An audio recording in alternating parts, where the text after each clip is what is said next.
Bismillahirrahmanirrahim. Assalamualaikum warahmatullahi wabarakatuh.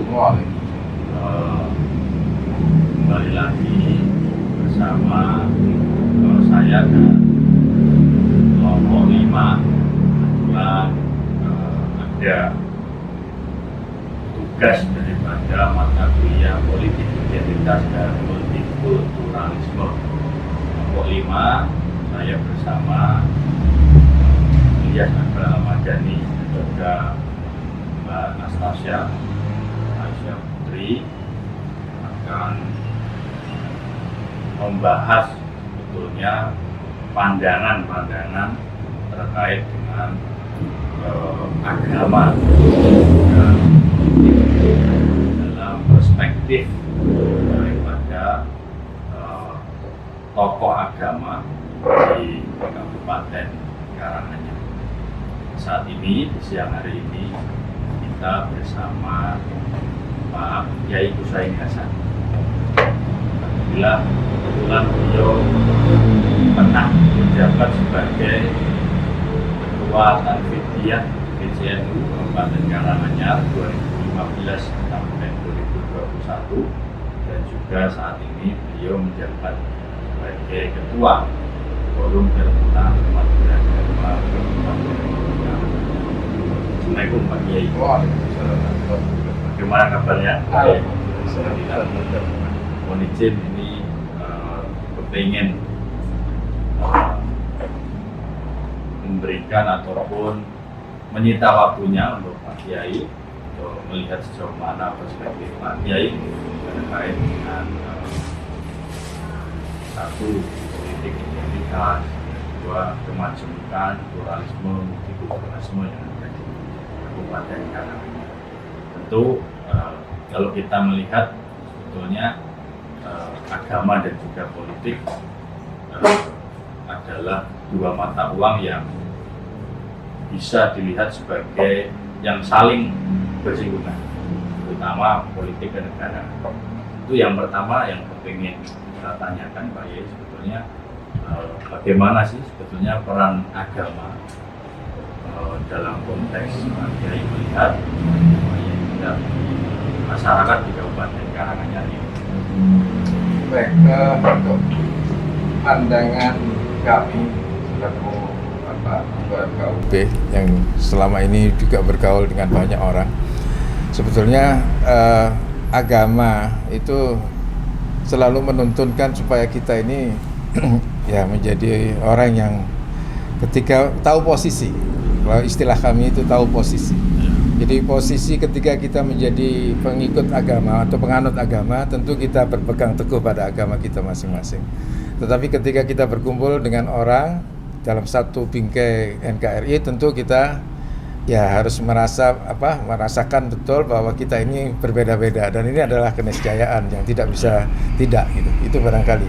Jadi bahkan secara agama, menurut agama kami Islam itu dari dulu sudah dituntunkan, ada perspektif dari Al-Quran bahkan bahwa kita ini tidak boleh membedakan orang dari rasnya, dari dari model tubuhnya dan seterusnya, tapi semuanya jadi satu kesatuan.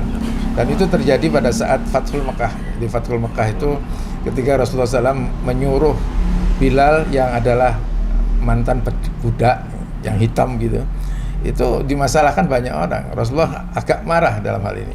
Jadi bahkan sampai turun ayat yang berbunyi tentang terkait dengan bahwa Allah menciptakan, jadi ya ayyuhan nas inna khalaqnakum min dzakarin wa unsa wa ja'alnakum syu'uban wa qabaila lita'arafu itu.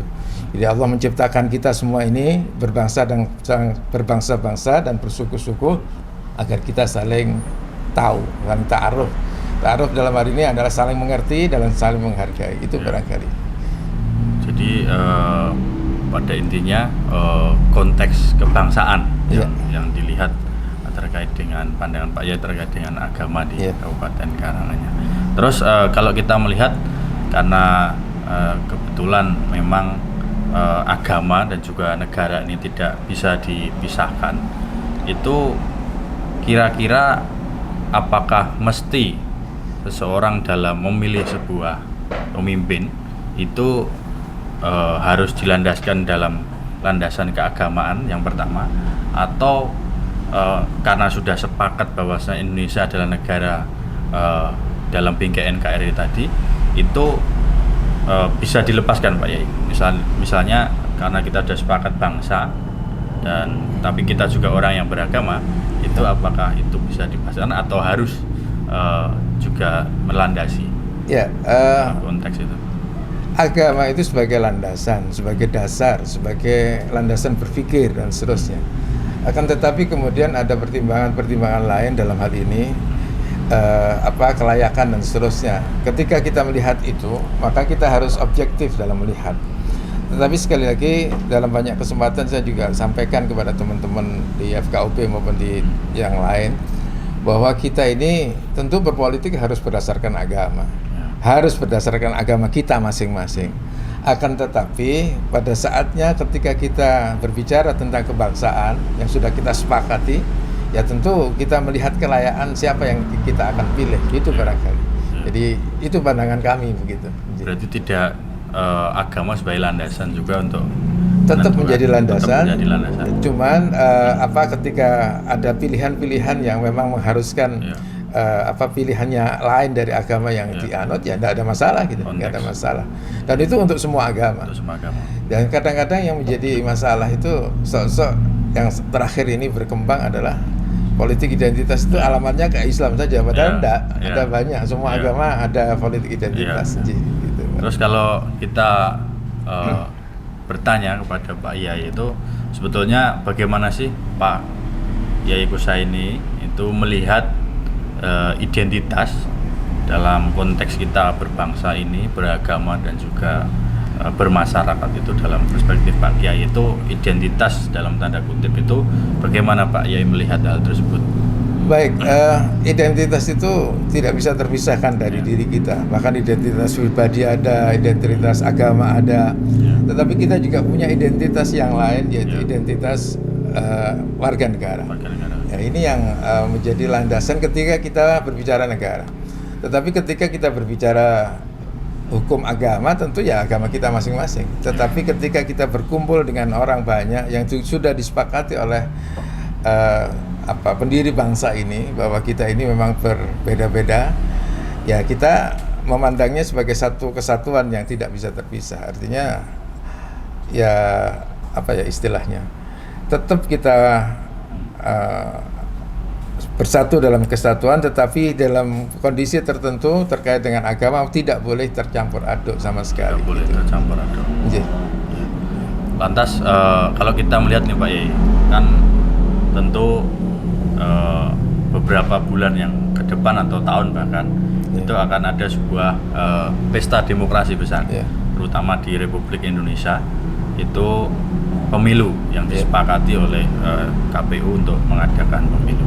Terus bagaimana pandangan Pak Kiai ketika ada seseorang ataupun kelompok atau golongan itu menggunakan dalam tanda kutip jubah identitas, jubah identitas atau jubah keagamaan tertentu ketika mereka melakukan satu running mereka di dalam kampanye atau ketika mereka menyampaikan program-program dan selalu mesti menggunakan jubah keagamaan atau identitas tertentu. Bagaimana Pak Kiai melihat hal tersebut? Ini yang mengkhawatirkan persatuan kita. Saya jadi ingat waktu saya masih kecil dulu, saya cerita sedikit ya. Jadi waktu tahun 1971 itu kan ada pesta demokrasi pemilu. Pemilu pada saat itu peserta pemilunya ada 10 partai. Ada macam-macam lah, ada 10 termasuk Partai Nahdlatul Ulama pada waktu itu. Saya masih 9 tahun waktu itu, dan ada orang yang kampanyenya itu menggunakan agama, tetapi saya waktu kecil saja sudah merasa ini tidak benar. Sebagai anak bangsa mestinya tidak seperti ini. Yaitu kampanye NU kebetulan. Kampanye NU, saya datang dan diajak oleh paman saya. Di panggung itu ada pohon beringin besar yang diletakkan di pot. Kemudian jurkamnya bilang gini, la taqraba hadhihi syajarah, katanya. Jangan mendekati pohon ini. Padahal ini kan firman Allah untuk Adam dan Hawa. Tetapi ini dipakai untuk, ini termasuk salah satu contoh tidak pasnya agama dipakai itu. Jadi makanya sekali lagi ketika kita berbicara bangsa tentu tidak boleh membawa dalam arti membawa agama yang menyebabkan perpecahan. Itu yang jadi ada kesepakatan dan itu kesepakatan yang tidak boleh diubah bahwa kita ini negara Pancasila sehingga ya harus semuanya mengarah ke situ. Begitu barangkali. Jadi ketika kita menggunakan agama itu ya harus sesuai dengan konteksnya ya, Pak. Jadi tidak bisa semuanya dicampur adukan begitu saja, dan apalagi dipakai untuk identitas ataupun untuk menggait posisi elektoral lah seperti itu.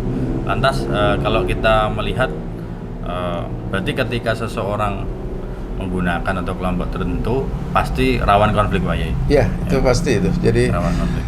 Berpikir primordial itu sesuatu yang sangat tidak tepat untuk bangsa kita dan bahkan untuk semua bangsa barangkali. Karena ini dan itu sekarang ini mulai marak, apalagi menjelang tahun 2024 ini luar biasa ini. Ya, itu yang memprihatinkan sebetulnya. Ya.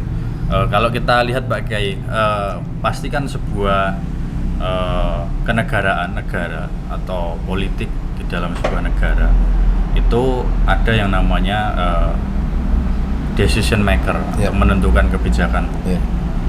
Lantas kalau dari perspektif Pak Kiai ketika melihat seseorang ataupun kelompok ataupun pemerintah misalnya dari tingkat daerah, provinsi atau nasional misalnya, itu perspektif Pak Kiai apakah ketika orang menentukan kebijakan itu harus menggunakan unsur agama dalam padahal di sisi lain kita sudah sepakat bahwasanya kita ini kehidupan yang berbangsa, bernegara dan macam itu, bagaimana pendapatnya Pak?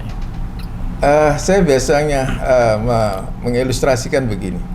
Jadi ketika ada sebuah pesawat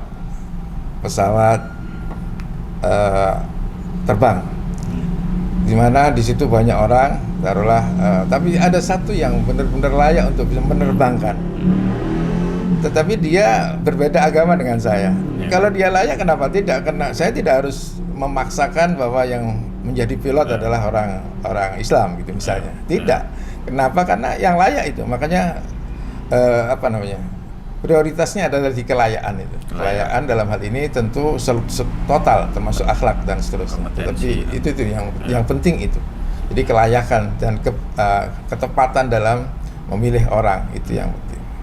Berarti kalau kita lihat sebetulnya ketika menentukan sebuah kebijakan tidak harus mesti menggunakan nilai-nilai atau agama dalam merumuskan sebuah kebijakan. Lantas ketika hal tersebut terjadi, kira-kira apakah Pak Kiai tetap optimis terhadap hal tersebut? Apa justru jangan-jangan ketika agama ataupun negara ini dijauhkan itu mengarah kepada sebuah konteks di Indonesia menjadi negara sekuler, Pak Yai? Kalau pandangan Pak Yai pripun? Tidak menjauhkan agama dari negara. Jadi justru negara ini harus berdasarkan agama. Saya tadi di awal sudah mengatakan setiap kita, siapapun kita, agama apapun harus mendasarkan diri kepada agama kita. Dan saya sudah mempelajari hampir semua agama. Itu ya semuanya mengajak kepada kondisi keamanan, keamanan yang karena kita ini tidak bisa beribadah dengan baik tanpa keamanan, dan keamanan itu akan tercipta kalau kita sepakat dalam kesepakatan keseluruhan seluruh agama itu barangkali. Berarti kalau kita melihat ketika agama ini sudah atau agama apapun lah sudah dijauhkan dari nilai-nilai sosial ataupun masyarakat itu, bisa kita katakan bahwasanya di Indonesia ini jauh dari moralnya, tidak tertata. Ya betul.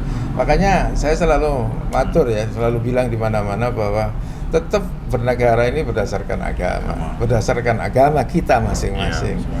Dan semua agama saya kira kita tahu sepakat semuanya ingin baik dan ingin rukun, ingin bersama-sama, ingin aman. Itu yang penting.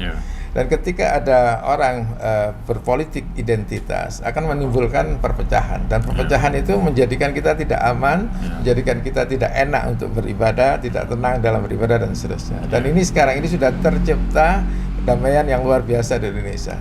Saya kira Indonesia ini satu-satunya negara yang luar biasa dalam menerapkan agama dan agama apapun, sehingga luar biasa lah pokoknya Indonesia. Makanya saya bangga dengan menjadi Indonesia. Kalau menurut Pak Kiai sendiri, Pak Kiai sudah lama menjadi ketua FKUB, Forum Kerukunan Umat Beragama.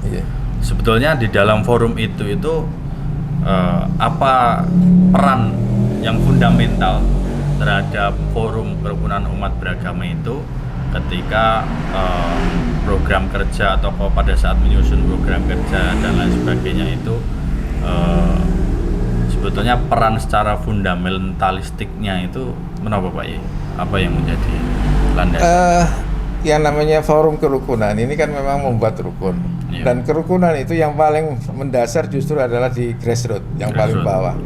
Sehingga ketika kita menyusun program kerja itu kami selalu ada istilahnya turun ke bawah lah, semua kecamatan, di mana di kecamatan itu semua desa ada yang kita kumpulkan untuk memberikan masukan-masukan, sehingga nanti menjadi langkah kami, menjadi program kami untuk intinya adalah di kerukunan. Yang paling fundamental adalah kerukunannya itu, termasuk segala sesuatu yang pertimbangannya adalah kerukunan. Itu yang menjadi pedoman kami. Jadi dari masukan-masukan tokoh-tokoh masyarakat semuanya, dan itu ada komunikasinya, kita selalu sambung, sehingga itulah yang menjadi dasar untuk membuat program kerja kita. Itu. Lantas ketika pasti kan ada pada saat rukun pasti ada, terus ketika ada yang tidak rukun pasti rawan terjadi konflik. Terus ketika konflik itu sebetulnya yang paling sering terjadi di tataran masyarakat desa atau bahkan RT, RW atau dusun itu konflik agama itu seperti apa Pak Yai? Kalau di Karanganyar kebetulan konflik antar agama itu malah jarang. Malah interagama yang kadang-kadang. Interagama kadang-kadang saya memprihatinkan ini. Itu yang kita juga sekarang ini sedang termasuk garap, dan kita coba untuk dekati semua para tokoh masyarakat yang ketika satu atau internal agama yang agak berbeda dalam pandangan amaliyah tertentu, kita coba untuk dekati lah, kita cari kesamaannya. Dengan orang lain aja bisa rukun, kenapa sesama Muslim tidak gitu? Itu yang kadang-kadang. Terus ada dua pertanyaan lagi Pak Yai terakhir.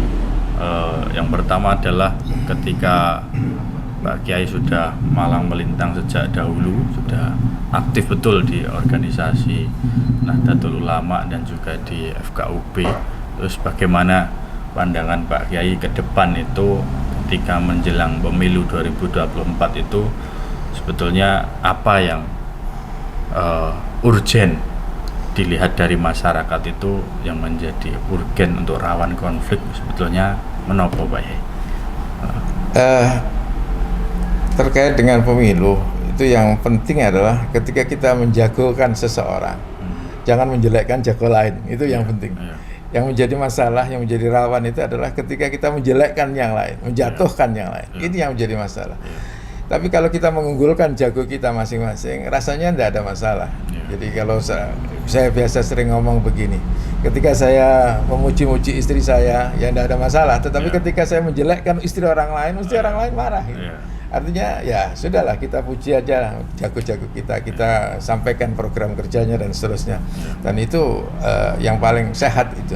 Dan yang paling rawan adalah sekali lagi menjelekkan atau menjatuhkan lawan dari jago kita. Itu yang jadi masalah. Terus pesan Pak Kiai untuk para pemangku kebijakan atau para decision maker dari tingkat tataran tingkat desa, bahkan kabupaten, provinsi atau nasional, itu kalau perspektif Pak Yai sarannya itu bagaimana Pak Yai? Apakah seseorang itu ketika misalnya membuat kebijakan atau mengukur kebijakan itu sukses atau tidak itu apakah mestinya harus menggunakan nilai-nilai agama untuk mengukur sebuah moralitas ataupun akhlak seseorang, atau justru kita sepakat bahwasanya ketika kita sudah sepakat berbangsa bernegara itu kalau udah rukun ya udah rukun. Itu bagaimana Pak Yai? Last question. Kerukunan yang terjadi, yang kita bina, yang kita pupuk itu mesti kerukunan yang dinamis. Di mana kerukunan dinamis ini tentu ada hal-hal tertentu yang kadang-kadang harus bergesekan, tetapi kemudian segera diselesaikan.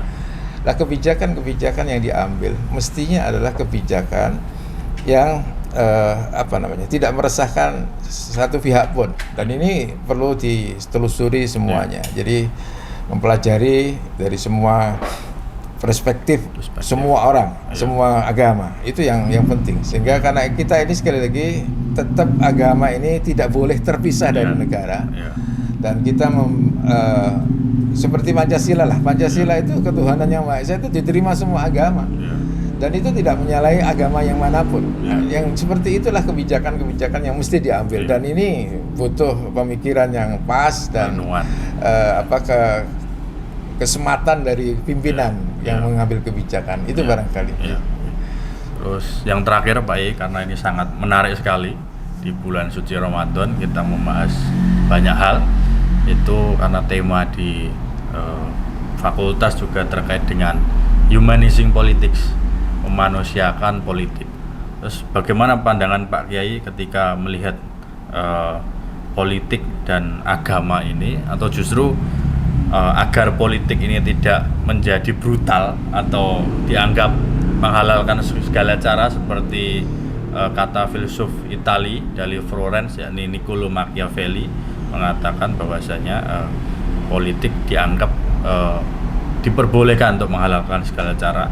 Itu agar politik ini semakin beradab, berarti apa betul agama harus mencampur atau mengkombinasikan agar humanizing politik ini bisa tercapai Pak Yai? Itu mungkin yang terakhir Pak Yai.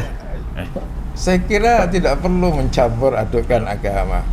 Kita semua, yang penting semua orang-orang yang beragama itu modernisasi dalam memandang agama. Jadi moderasi agama itu tidak ada, yang ada adalah moderasi umat beragama. Jadi cara pandang umatnya dalam memandang agamanya. Dan saya kira kalau orang ini sadar akan agamanya masing-masing, dipastikan dia akan selalu bergerak sesuai dengan agama yang dianut. Dan itu tidak akan terjadi kebrutalan, tidak akan terjadi kepingin bermusuhan dan seterusnya. Semua agama saya kira itu. Karena sekali lagi saya berkumpul dengan banyak orang, banyak agama, sehingga saya tahu persis bahwa mereka pun juga ingin aman gitu. Dan satu hal lagi yang penting diperhatikan, bahwa sebetulnya tidak ada istilah mayoritas dan minoritas dalam negara kita. Jadi istilah itu mestinya hilang, mestinya dihilangkan, karena mestinya tidak ada. Karena bisa jadi yang minoritas itu malah kadang-kadang memanfaatkan minoritasnya dengan ungkapan-ungkapan yang justru memperkeruh keadaan sehingga tidak rukun. Itu justru dari yang minoritas kadang-kadang. Tetapi sebaliknya juga yang mayoritas juga seperti itu. Kadang-kadang juga memanfaatkan kemayoritasnya dan seterusnya. Kita ini punya aturan, dan aturan yang disepakati oleh semua agama, dan itu yang kita pakai untuk mendasari seluruh langkah yang kita tempuh. Itu barangkali. Berarti politik bisa lebih beradab ya Pak? Iya, lebih beradab kalau semua orang yang atau semua politikus itu mendasarkan diri dengan agamanya masing-masing. Saya kira itu. Poin yang menarik teman-teman, terakhir kita dari awal sampai akhir sudah berdiskusi banyak. Itu memang banyak yang masih perlu diulas, karena tentu yang terakhir tadi bagaimana caranya kita menempatkan politik, negara dan juga agama dengan perspektif masing-masing dan dilihat sebagai ujungnya adalah demi kerukunan ataupun pluralisme kebangsaan kenegaraan yang ada di lingkungan kita masing-masing. Ya, alhamdulillah kita sudah sampai di penghujung acara, dan matur nuwun Pak Kiai sudah berkesempatan bergabung. Kita berharap ke depan bisa berjumpa kembali dalam podcast-podcast setelah Ramadan atau ke depan bisa berjumpa kembali. Dan tentu karena ini mata kuliahnya adalah politik identitas dan multikulturalisme yang diasuh oleh Pak Dr. Abdul Ghaffar Karim. Tentu kita berharap dari podcast yang kecil ini bisa sedikit menyumbangkan pemikiran atau paling tidak sedikit merubah perspektif orang agar tahu bahwasanya politik, agama, negara bisa ditempatkan sesuai dengan porsinya masing-masing. Ya, alhamdulillah kita disponsori oleh akun YouTube Arah Positif Channel, dan kita berharap akunnya ke depan bisa semakin maju. Saya kira itu yang dapat kita sampaikan. Matur nuwun atas kerawahannya Pak Kiai. Apabila ada kekurangan, saya sebagai host Ilyas Akbar Al-Madali menyampaikan permohonan maaf yang sebesar-besarnya. Wabillahi taufik wal hidayah. Wassalamualaikum warahmatullahi wabarakatuh. Waalaikumsalam warahmatullahi wabarakatuh. Matur nuwun Pak Kiai.